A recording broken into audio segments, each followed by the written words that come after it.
Assalamualaikum warahmatullahi wabarakatuh guys. Apa kabar kalian semua? Semoga sehat walafiat, diberi kesehatan dan rezeki walaupun dilanda COVID-19 ya guys. Selamat Hari Raya Idul Adha bagi semua umat muslim seluruh dunia. Dari yang kita tahu guys, ini sudah mungkin hampir seminggu ya dari Hari Raya Idul Adha. Itu saya sempat banyak pertanyaan, entah itu dari keluarga atau teman-teman dari dari WhatsApp saya, itu pada nge-WhatsApp saya, Suci, Kak Suci, itu kalau Kak Suci sekarang di UAE ya, UAE Emirat Arab, itu Idul Adha gimana, pemotongan hewan kurban gimana, dapat daging kurban nggak? Ya teman-teman, saya di sini di UAE sudah hampir 4 tahun. Saya 4 tahun itu di sini saya hampir, yang saya lihat dari rumah sampai kemana muter-muter itu nggak ada yang namanya penyembelihan hewan kurban di Hari Raya Idul Adha. Bukan maksudnya nggak diperbolehkan ya guys, boleh ada, tapi ada tempatnya sendiri. Jadinya nggak dipotong secara menyeluruh seperti kita di Indonesia ya, itu entah itu deket rumah, di jalan-jalan, atau di masjid. Itu kalau di sini nggak ada guys. Jadinya kalian kalau mau kurban itu boleh, bisa, tapi di tempat penjagalan hewan atau penyembelihan hewan seperti itu. Kenapa Kak Suci kok nggak boleh motong hewan kayak di Indonesia dan begitu? Yang nggak boleh guys, yang pertama itu karena wilayahnya nggak mendukung ya.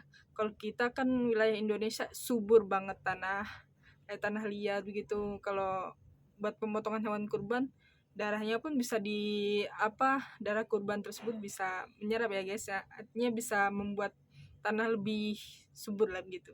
Tapi kalau di sini boro-boro ya, di sini tanahnya semua seperti tanah pasir pantai guys, jadinya nggak bakalan bisa nyerap. Walaupun bisa dites juga, itu nanti kalau mencoba-coba itu bakalan, saya pernah melihat seperti itu, ada orang menyembeli di tanah yang berpasir seperti itu, habis itu 2-3 hari kemudian darahnya itu baunya menyengat guys, jadinya buat tanaman rusak, tanaman-tanamannya sekitar seperti pohon kurma pun bisa rusak, dan akhirnya orang yang melakukan penyembelihan itu bakalan ditangkap dan dikenakan sanksi.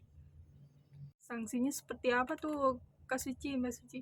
Iya, sanksinya itu seperti kalau mau melaksanakan penyembelihan itu di tempat yang tidak ada izinnya, atau tempat yang legal lah dikatakan ya, seperti perumahan begitu. Tidak ada sertifikat pemotongan juga, yang memotong nggak ada sertifikatnya, itu bisa dikenakan sanksi juga.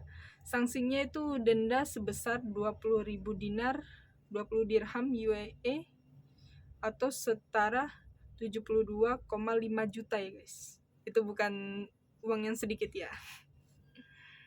Suci, gimana dong kalau kita mau berkurban? Kita bisa berkurban, tapi dengan menggunakan aplikasi. Seperti yang saya sematkan di sini guys, itu Idul Adha di UAE berkurban bisa pakai aplikasi. Itu aplikasi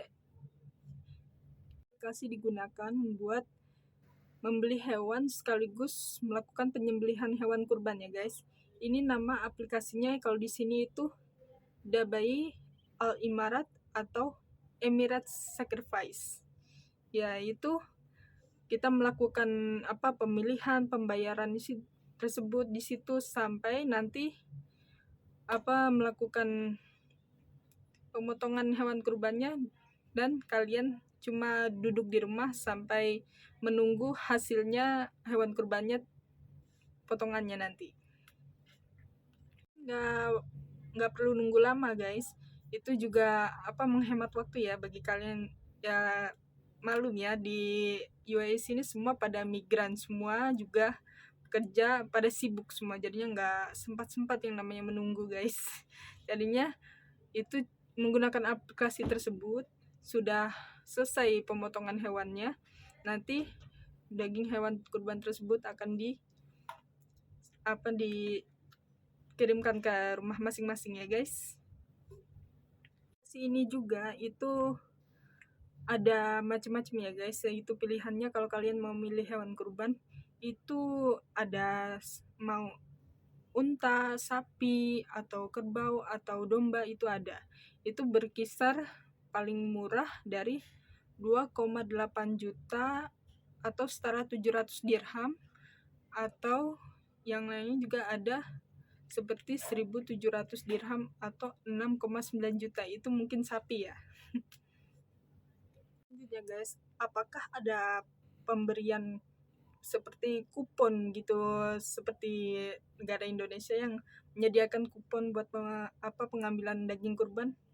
Nggak ada guys. Jadinya di sini orang Arab di sini pada melakukan pemotongan hewan kurban itu, daging kurban yang mereka terima itu pertama akan diberikan kepada keluarga terdekat, teman, dan yang terakhir mungkin itu juga orang-orang yang membutuhkan sekitar yang mereka terima itu ya guys.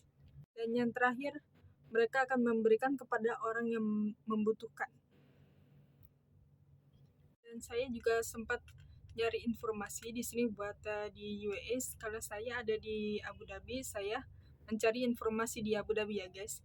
Di Abu Dhabi sini itu ada informasi kalau kalian mau melakukan kurban di Abu Dhabi itu hanya boleh melakukannya di rumah potong hewan yang sudah disetujui pemerintah Abu Dhabi ya guys. Itu juga kalian bisa membeli hewan kurbannya di pasar ternak di Madinah Zaid. Kalian pasti tahu itu wilayahnya di mana kalau kalian di Abu Dhabi ya. Itu sehabis kalian beli dari pasar tersebut, kalian itu harus membawanya keluar dari kota, karena di dalam kota Abu Dhabi itu nggak bisa ya guys, nggak ada wilayah untuk itu. Di mana tempatnya? Itu tempat yang ada rumah pemotongan hewan itu, diantaranya itu di Mina, Al-Wadbah, Banias, juga Sahama. Itu semua daerah penduduk lokal ya guys, penduduk kampungnya aslinya di situ. Setelah sampai di rumah pemotongan hewan, itu nggak langsung dipotong ya guys. Itu di sana di rumah pemotongan tersebut itu disediakan yang namanya dokter guys, dokter hewan. Jadi mereka akan mengecek dulu apakah hewan kurban tersebut layak buat dikurbankan atau enggak, sudah divaksinasi kah, tentang PMK. Itu di negara kita sekarang lagi banyak gitu kasus PMK. Itu harus dicek ada penyakitnya atau enggak, sehat atau enggak. Itu bisa dan penyembelihannya itu dilakukan di saat jam pagi-pagi ya guys, dari jam 6:30 pagi sampai jam 6:30 malam. Itu juga diawasi oleh dokter hewan ya guys pemotongannya. Dan juga di situ disediakan, mungkin di pemotongan hewan kurbannya itu disediakan juga kamera-kamera begitu, jadinya nggak sembarangan ada orang yang mau ngerekam pemotongan hewan kurbannya guys, karena itu ilegal di sini.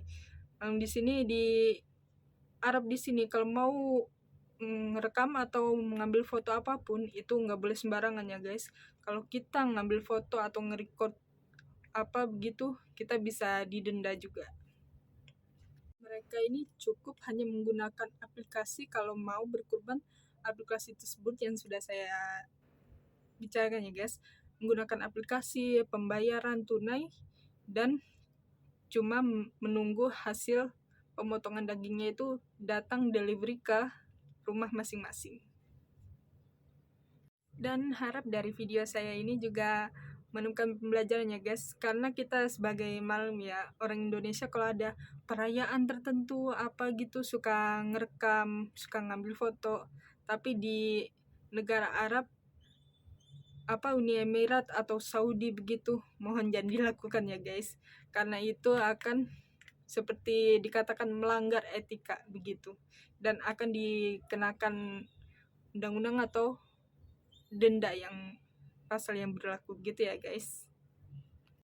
Terus Kak Suci gimana tentang tradisi untuk untuk perayaan Idul Adha di perkotaan seperti yang Kakak lakukan ini? Ya guys, saya dan juga suami di sini, orang-orang di sini di perkotaan itu kalau mau merayakan Idul Adha itu simple aja. Beli baju baru, wewangian, sama mungkin bagi-bagi hadiah. Kalau yang laki tuh mungkin kalau maunya pakai kendora, terus pakai wangi-wangian juga, ngasih hadiah. Yang perempuan juga sama, pakai baju baru, apa mungkin kalau ada yang lukis tangan ya, itu pakai mehandi seperti India gitu. Juga apa ya, suka bagi-bagi hadiah gitu, entah itu hadiah atau manisan. Jadinya cuma begitu aja, juga mungkin endingnya akhirnya malam-malam kalau mau jalan ya jalan-jalan ke mall atau kemana gitu. Seperti yang di video saya sebelumnya ya, itu saya sama suami itu cuman beli baju baru, pakai wangian juga, dan ya sedikit jalan-jalan ke mall untuk makan berdua aja. Nah, itu tadi penjelasan tentang bagaimana perayaan Idul Adha di Uni Emirat ini ya guys. Semoga video yang tadi saya buat menginspirasi dan juga memberikan sedikit pengetahuan bagaimana tentang Idul Adha di Uni Emirat ini. Jangan lupa like, subscribe, dan komen ya guys, supaya saya bisa memberikan informasi dan video menarik buat kalian semua. Assalamualaikum warahmatullahi wabarakatuh.